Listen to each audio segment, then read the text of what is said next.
Hi, this is Aya Khalaf. I'm back with another episode.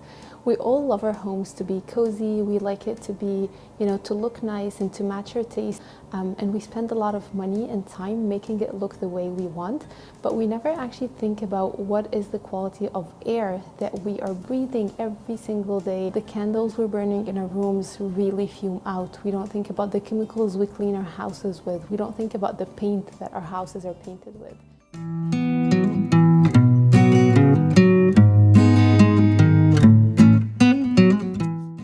We actually have one of the poorest air qualities inside our homes, where we sleep, where we stay with our families, and where we feel the safest. The chemicals used to treat furniture, the chemicals used in paint, and the chemicals that we actually add to our houses with all the fragrance sprays that we use, with all the chemical cleaning products that we put, actually end up having a home that is full of chemicals.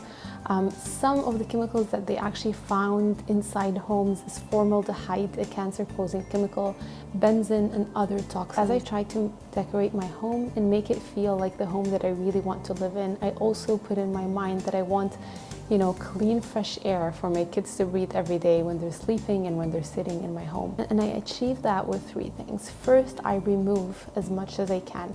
I remove as much chemicals as much as I can. I know a lot of people take it a step further. They get natural furniture, they get natural paint. I am not there yet, but at least I'm in control of the chemical products that I use at home, the cleaning products, the laundry detergents, the cream I put on myself, the things that I spray in the air, the things that I use to make fragrance. So I try to reduce chemicals as much as I can. The second thing is I use essential oils to absorb some of those chemicals and to give that fragrance and nice smell that we like without the added chemicals. And the third thing, which is one of my new hobbies, is actually plants. Putting plants inside the house has actually proven to absorb formaldehyde, benzene, and other toxic chemicals from the air so that it can keep the air quality inside your home much, much better. To start with, what I'd really like you to do is to try and find a local store that sells essential oils and go and smell a few out and see which one really resonates to you, which one makes you feel good and happy and relaxed, and start out with these, because honestly, every essential oil has a benefit.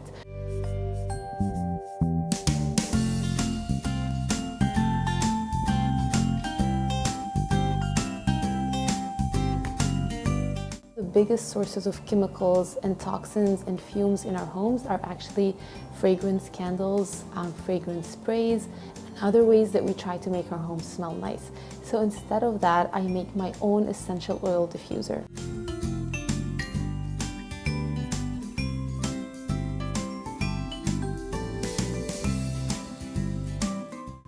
Now, essential oils are not just a nice smell. They actually have healing medicinal powers. They are very potent and very concentrated to the point that they can actually have your body induce more white blood cells, boost your immunity, help rebalance certain hormones. And every essential oil actually has its own benefit. And it's strong enough that even using it tropically or just diffusing it in the air can actually have an effect. Whenever you're dealing with essential oils, there must be a carrier oil. That is the oil that would dilute the essential oils, since they are very concentrated and very potent. So I am using sweet almond oil. I'm going to use about 1 cup in each glass jar. And on that 1 cup, I will add 1 teaspoon of alcohol, and I will add about 20 to 30 drops of the essential oils themselves. After that, you can add the reed sticks or the diffuser sticks. Now, you can take this project as far as you want to go. I wanted to make it as a cheap and easy project, so I got those jars from the dollar store, $1 each, and I got the pack of reed sticks from Amazon at a really good price. Some of my favorite essential oils for fragrance are sandalwood, jasmine oil, and lavender, but honestly, the choice of which oil to use will come down to your preference and what you really like, and also if you have a specific purpose out of it. So if you have sinus infections, for example, you can go with something like Ectapolis. If you have sleep problems, then lavender would be a really good choice for you. If it's the flu season, using a mix of orange, Ectapolis, and oregano oils would be actually a perfect mix to boost your immune system. Now they're ready to be placed wherever you want that nice smell to be, in a bathroom, in an office. I just find that it works well in a smaller room where you can close the door, because that way you kind of intensify the smell, and when you open the room you have that amazing smell inside. Now when it comes to plants are just a new addiction of mine. Of course, I love that they purify the air. You know, NASA had made a study and made a huge list of plants that actually absorb these toxins from the air. But even beyond that, even beyond knowing that the air in your house is cleaner and fresher and healthier for your kids, I just love the feeling of having something alive in the house, something to take care of and to see grow. And I know that most of you have kids and you're not really missing something growing, but plants have just a different effect. I love getting the green color inside the house. I love, I don't know, it adds a lively touch to the room and to the house. It's such a unique decor, and it gives a different look that you can't really get with just furniture.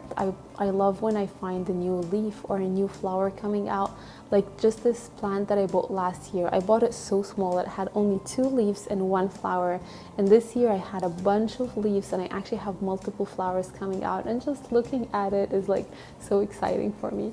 And I think specifically because I used to kill my plants before, and so once I started learning how to take care of them and I was really actually able to make them live, it became such an exciting experience for me. Just like with food, buying from a commercial store is very different from buying from a small farm next to you. I feel the same about plants and essential oils. I like to find a local store that has high quality essential oils or that sells high quality plants.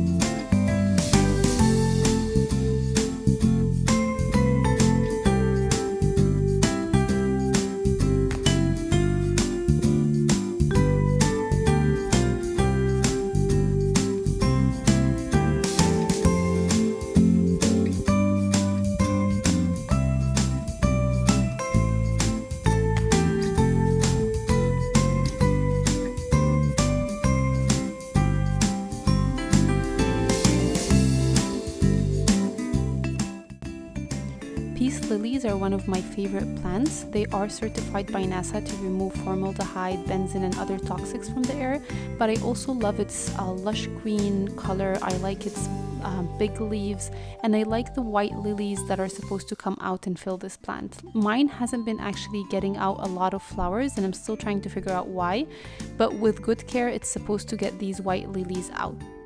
It's an easy maintenance plant too. It just needs a little bit of light and watering every week or 10 days.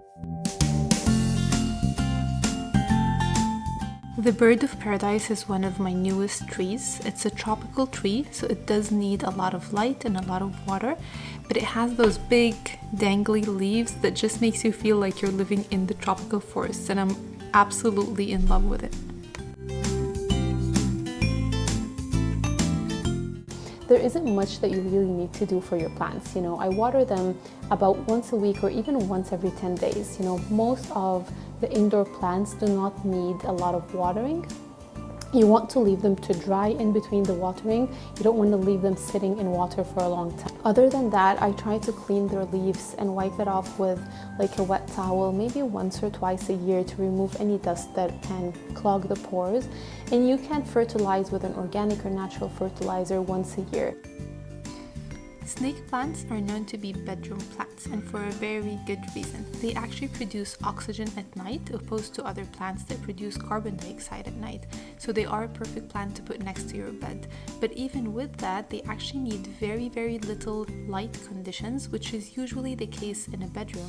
They require very little care, and it's absolutely hard to kill them. And so they are perfect for those shady locations where you want fresh, purified air and a lot of oxygen. It can even help with sleep problems and insomnia. There are multiple shapes and types of snake plants, but they all do the same thing. By the kitchen window, I like to grow some succulents and cactuses because they're small, they're easy to grow, they need a lot of light, which I do get in that window, and they require very little water and very little care.